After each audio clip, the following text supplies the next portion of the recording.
Well, thank you very much for coming today. I'm probably a surprise to most of you. And what I'm going to be talking to you about today will probably surprise you even more. Now, I use notes because at 85 years of age, I still have a little trouble remembering things. Steve can talk from forever and ever because he has it all up here. I have it all down here. Perhaps some of you don't know me here, but I have been, and my wife we've been coming here since we were in that shed over there. So the topic I'm going to talk to you about today is certainly nothing that I did in my career. Of course, I've been retired for many years. When I told my wife I was going to retire, she turned around, walked away from me, and said, "Well, it's a good thing." But under her breath, she says, "Now there's going to be something else around the house that doesn't work." So since I retired, I had to go back to work. Hello. I have the good fortune to have written and published 5 books since I retired. I'm now working on my 6th, probably will be the most important book that I've ever written. It's a guide for young men thinking about marriage. The title of the book is Yes, Dear. That also explains why I've had the good fortune to be married for 50 years. Now, the thing I try to avoid is, does 50 years sound better or worse than a half century? Better, okay. Well, in spite of all that, retirement has been great. And a few years ago, I began to study the Declaration of Independence, the Constitution, and the Bill of Rights.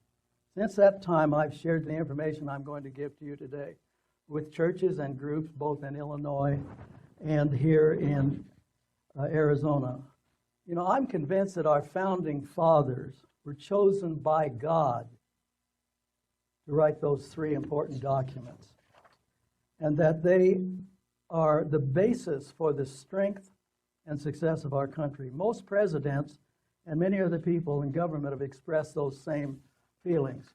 One that you may not know is a fellow by the name of Tom Campbell. He was an Associate Justice of the Supreme Court, and a few years ago, he stated publicly, "The Founding Fathers believed devoutly that there was a God and that the rights of men were rooted not in the state, not in legislature, not in any other human power, but in God alone." As I told you, I'm not coming to talk to you as a Democrat or a Republican or a Libertarian or a conservative. I kind of like to describe myself as a Bible-believing constitutionalist. Now, perhaps you don't know what that means.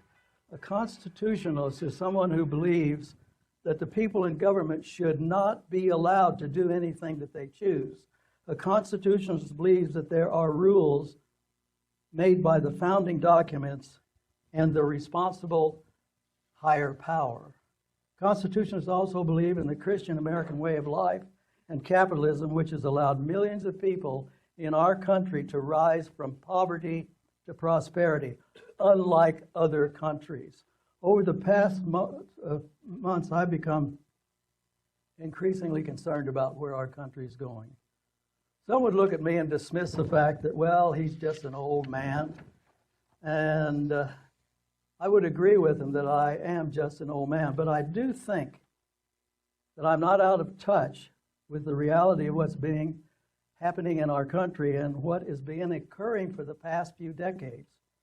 Not just the past few weeks, not just the past few months, but as I said, for a few decades. I believe the Bible was an important part of the framework of America, that the Founding Fathers did not intend for the Bible to be discarded after they used it to develop the Constitution.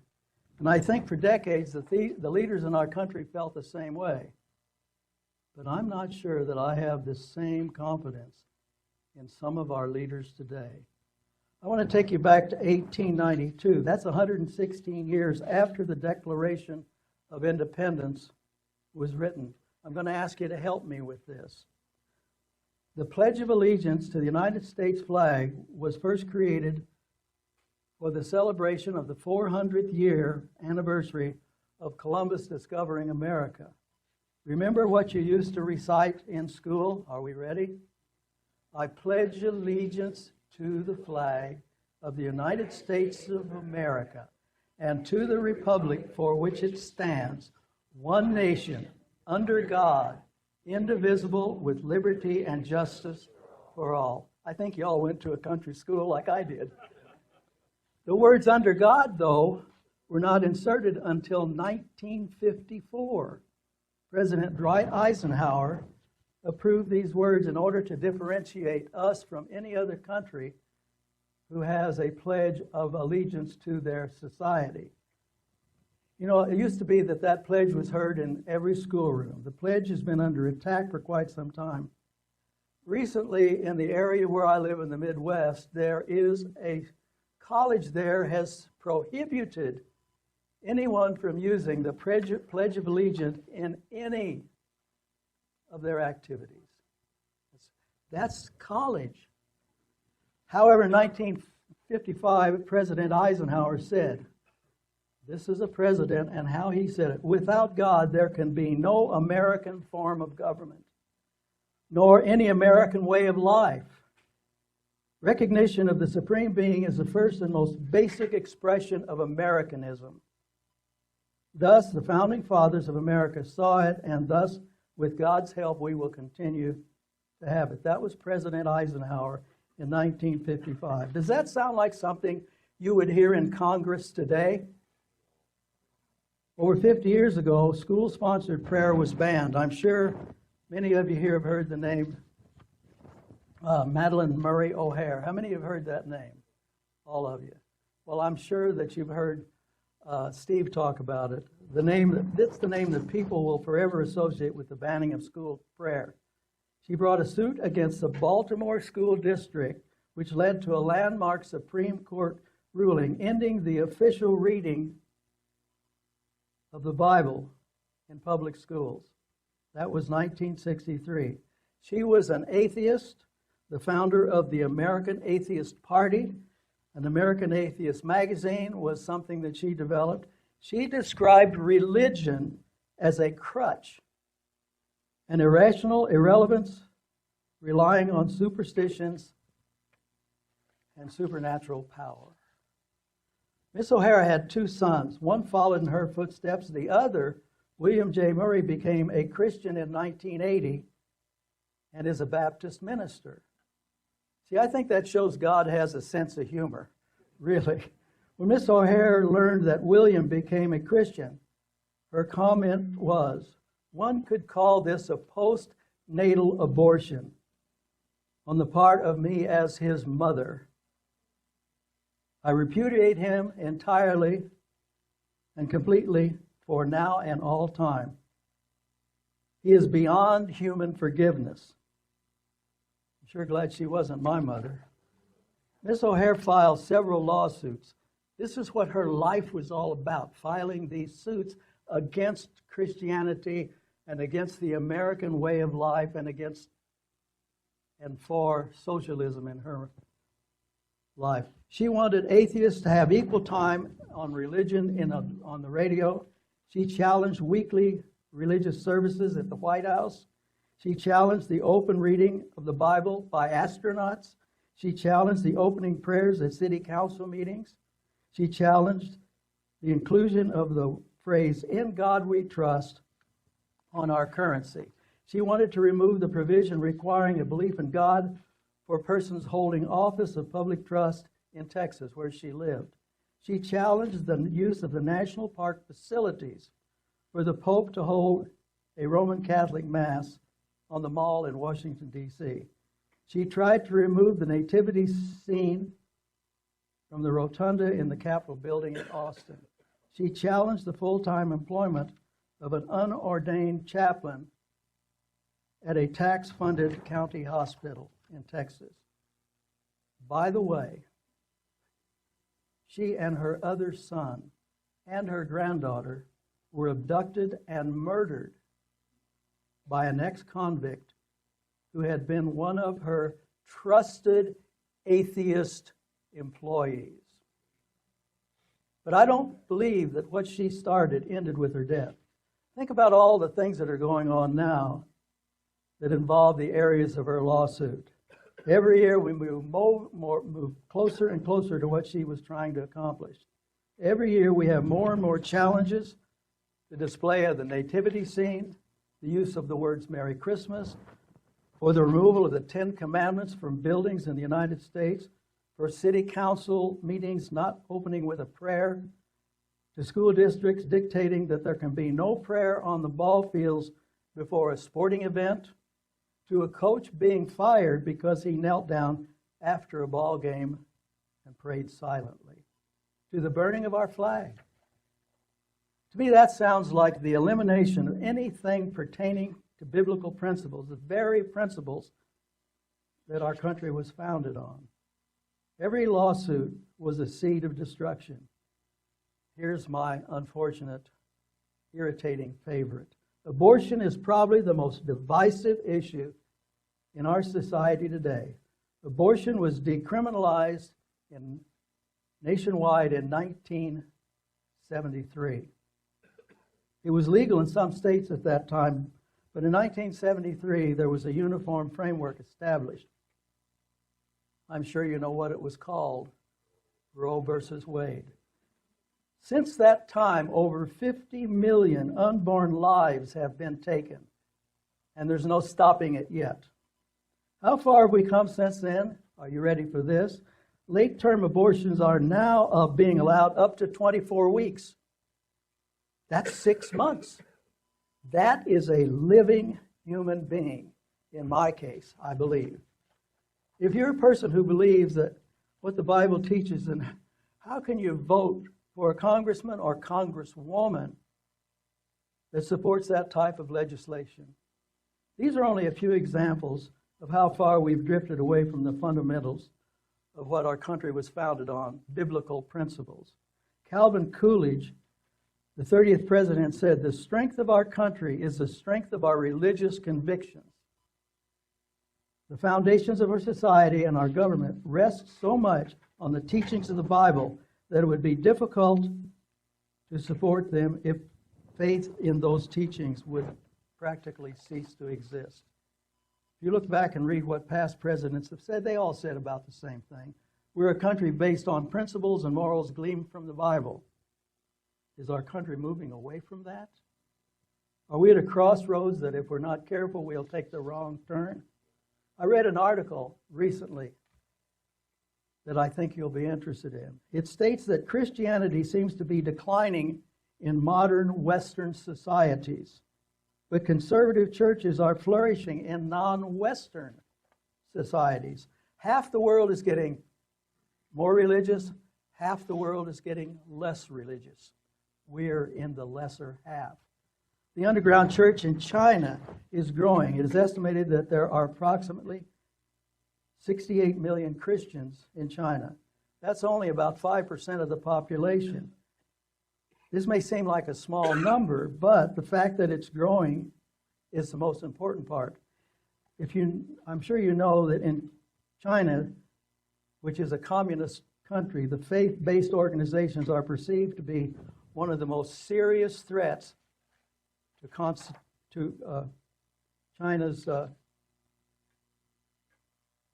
lost it there. There are some cracks being developed in China. They have now a market economy. Does anyone know where the most Bibles are printed in the world? Huh? China. Well, whatever. China produces 18 million Bibles per year through a company called Amity. Half are directed to Chinese Christians because it's growing, and the other half are sent abroad. You know, we've got a long way to go in China, and they're trying to be a Christian nation. But every tiny step helps. I sincerely believe that God's hand is at work in China. The Pew Research Center published a report recently that the number of non-religious Americans is growing every year. The number of people identifying as Christians is declining in the United States. It's dropped 12% in the past 12 years. There are more atheists and agnostics in America than there were 10 years ago. And 17% of all the people in the United States that were surveyed have no Christian background or religious background at all. I find these statistics very disheartening and wonder what impact this is going to have on our country. I see some of the results already. Everybody knows who Harry S. Stop the Buck Truman is, don't you? Harry S. Truman, 33rd president. He was not afraid to say what he thought. He is quoted as saying, "The fundamental basis of the nation's laws was given to Moses on the Mount. The fundamental basis of our Bill of Rights comes from the teachings we got from Exodus, St. Matthew, from Isaiah, and St. Paul." He said, if we don't have a proper fundamental moral background, we will finally end up with a totalitarian government which does not believe in the rights of anyone except the state. Are we sliding in that direction? The people in Russia and China and many other countries are not content with what socialism and communism has brought to them. And it has delivered to them hate, misery, and discontent. The growing of Christianity in those countries indicates that those people are seeking a better way of life, as we have in America, which has been structured around Christianity and communism. Unfortunately, now in America, we have such an abundance that we do not appreciate it. This abundance has come from the grace of God and through our capitalistic society, but we're drifting away from that. You have a piece of paper, and it shows the program and how we are moving into abundance, and from there back downhill. If you don't have one, we can get you one. So you have to pick out on that piece of paper where you think we are right now as a country. We've gone up to abundance, and now are we going back the other way? Edmund Burke was an 18th century Anglo-Irish statesman and philosopher. Burke was a proponent of the importance of religious institutions for the moral stability and good of the people. He is quoted as saying, "Those who don't know history are doomed to repeat it." He said, "Liberty does not exist in the absence of morality." I'm going to give you another name, and I'm sure you've heard it. How many of you have heard the name Saul Alinsky? All right, well, let's talk about him. When he first wrote his book, Rules for Radicals, he dedicated that book to Lucifer. As they discovered that people were complaining about that, they changed it, so he now dedicates it to Irene and calls Lucifer just one of the people that helped him.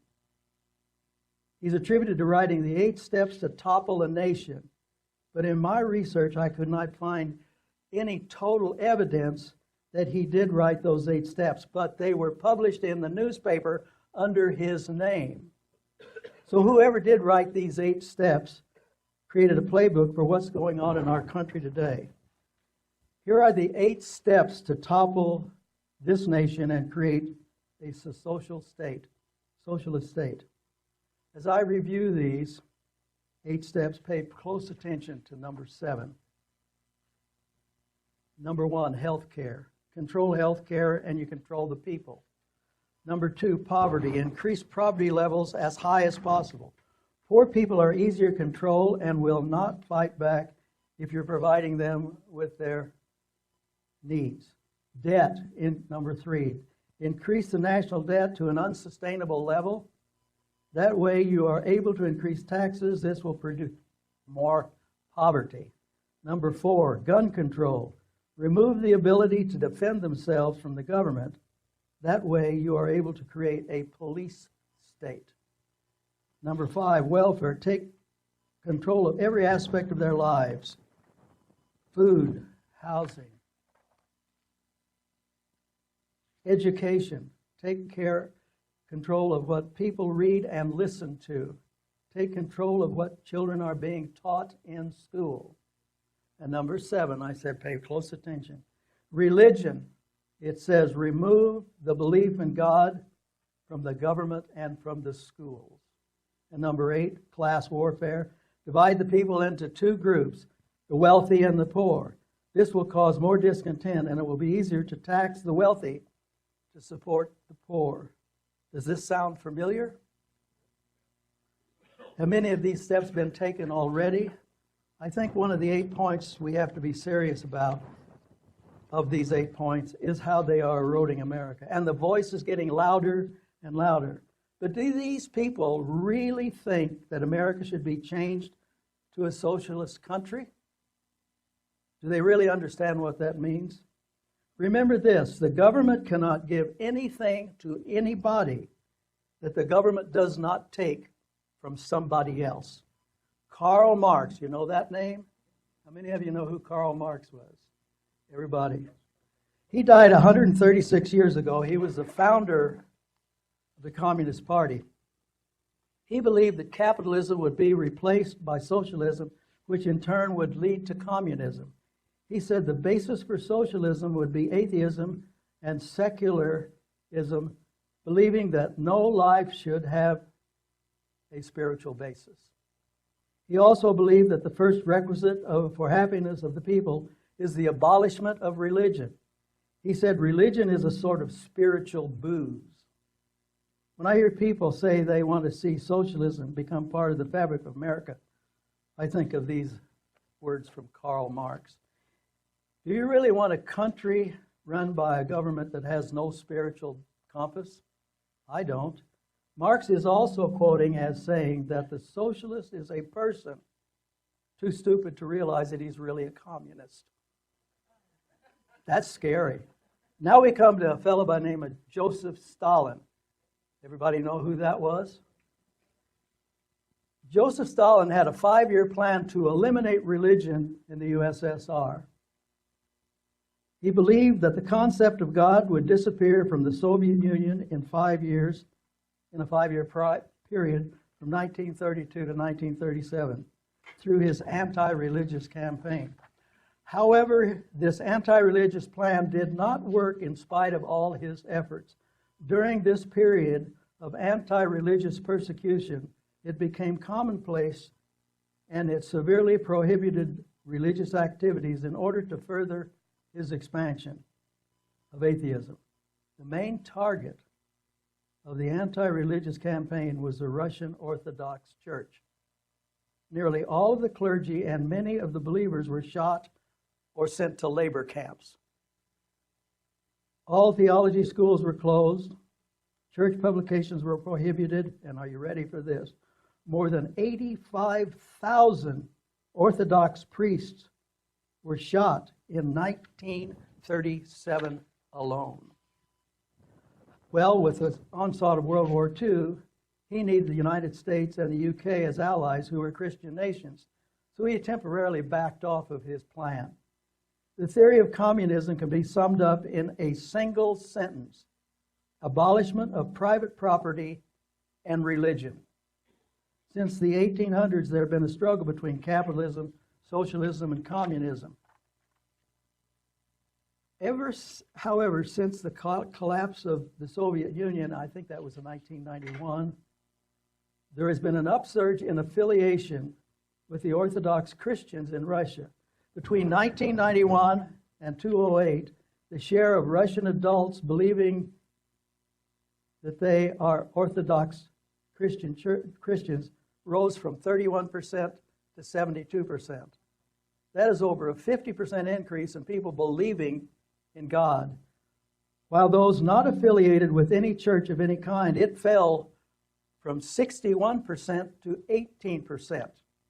I believe that God's hand is at work in both Russia and China. Another example of a place we hear about a lot, it's called North Korea. Another is Cuba, and another is Venezuela. In North Korea, the Bible is banned because the people are supposed to believe that their leaders are gods. In 1958, North Korea declared its ideology to be socialism, and it took away all the people's private property and dismantled family groups. There are no property rights because the state owns everything in North Korea. There is no freedom of speech. I cringe when I hear people say and talk about socialism is the way of the future. I honestly think they have no concept of what socialism really is. They think that everyone will be equal and everything will be free. Well, they're right. Everyone except the ruling class, about 15%, they will be equal. But the masses on the bottom rung will be equal too in poverty. Are you aware of this one? I think I want to get you on. Did you know that that the first form of government in New England in 1600 was actually a communist form of government? In 1600, this one caught me off guard. The Pilgrims stipulated that the provisions and stock and all goods of the colony would be divided equally. This meant that even if you didn't work as hard as your neighbor, you received the same provisions. Women viewed the communal chores that they were required to perform for others other than their own family as a form of slavery. The younger, able-bodied men soon tired of doing all the work. The first years resulted in shortages and starvation. More than 50% of the population died from starvation. Eventually, no one did more than the minimum because the incentive to excel was destroyed.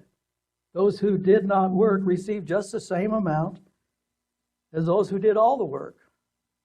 The industrious were neutralized. Socialism made strong men lazy.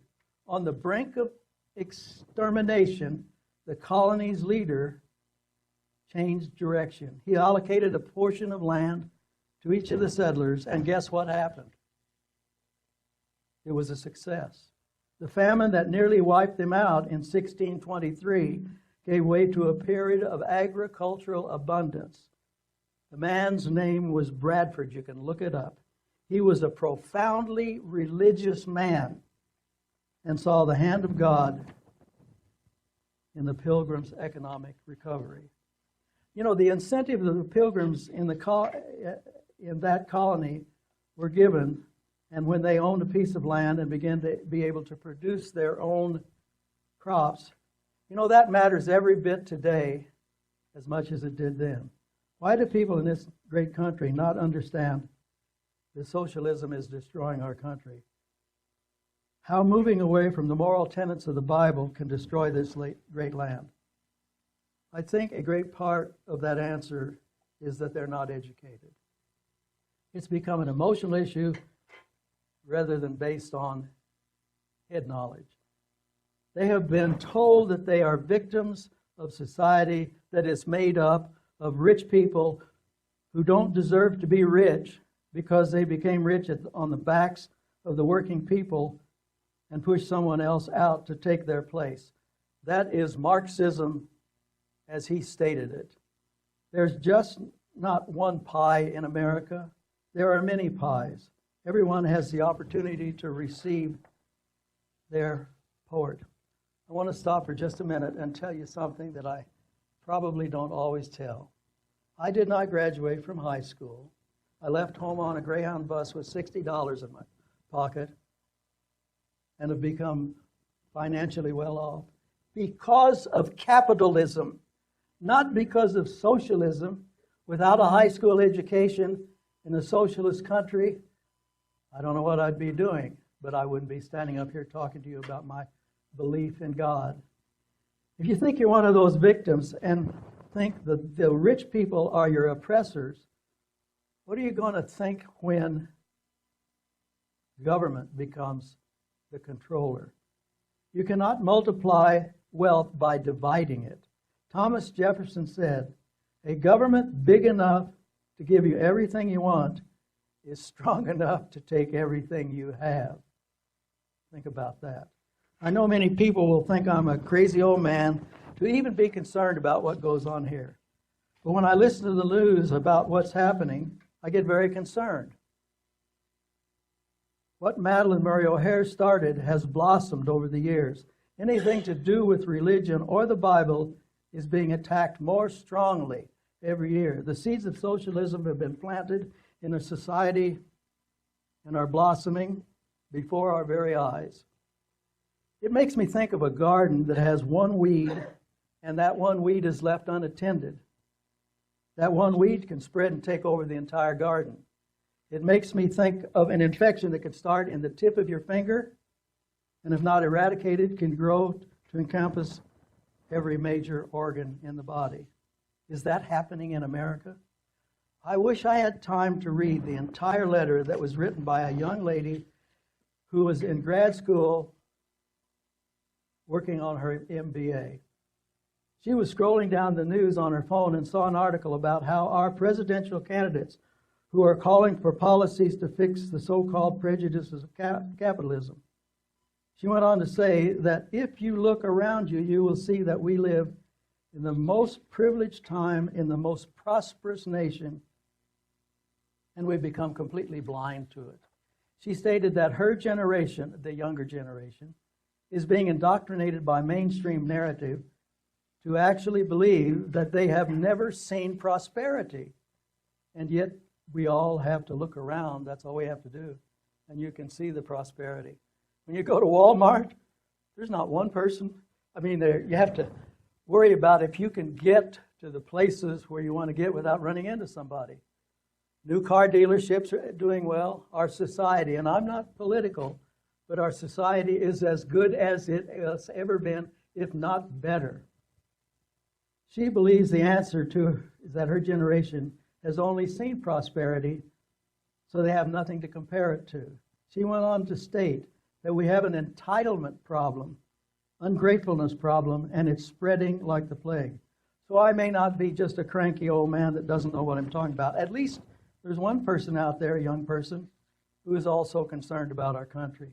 Dick Cheney, vice president, said, "It's easy to take liberty for granted when you have never had it taken away from you." I want you to be very careful and listen to what I'm going to say to you right now. When I got to this, it stunned me, but the facts are the facts. If you woke up this morning with more health than illness, you're more blessed than the million people who will not survive the week. If you've never experienced the danger of battle, the loneliness of imprisonment, the agony of torture, or the pangs of starvation, you're ahead of about 500 million people in the world.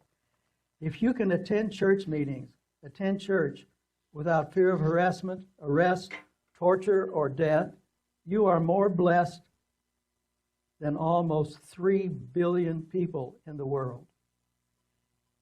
If you have food in your refrigerator, clothes on your back, a roof over your head, and a place to sleep, you are richer than 75% of the world's population.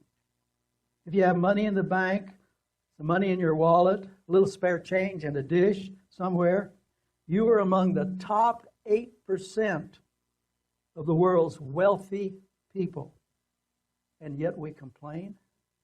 President Ronald Reagan, by proclamation at the annual day of prayer in 1983, declared that the year of the Bible.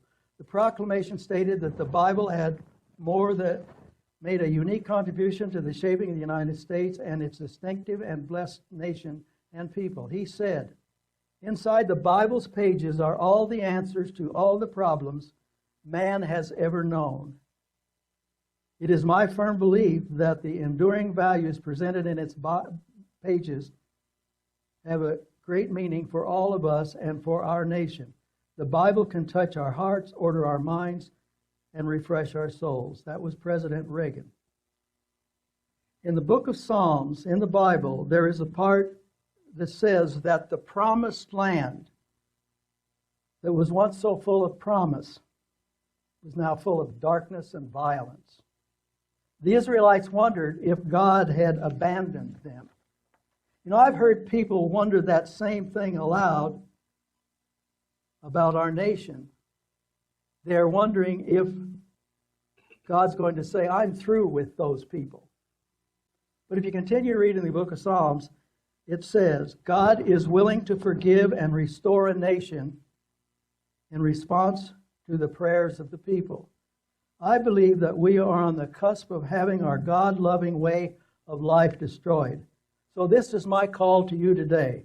Remember the promise of God's grace, His wisely allocated power, and pray for our country. Remember these two statements.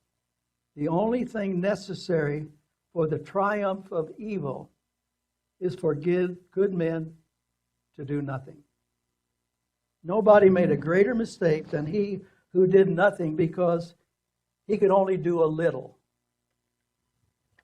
And remember, you have an active role in what happens in our country. We as Christians should do whatever is necessary to teach our young people the Christian way of life. It's not easy. I have a daughter that I'm still working on. I've been working on teaching her a Christian way of life for several years. Well, she's moving a little bit, but I'm not going to give up. You may be called meek and foolish to pray for our country, but there are examples throughout the Bible where God uses meek people to do His work. God's work is done through His people, and we are His people. And never forget, there is no darkness that God cannot overcome. Thank you, and God bless our great country, the United States of America. Thank you very much. Do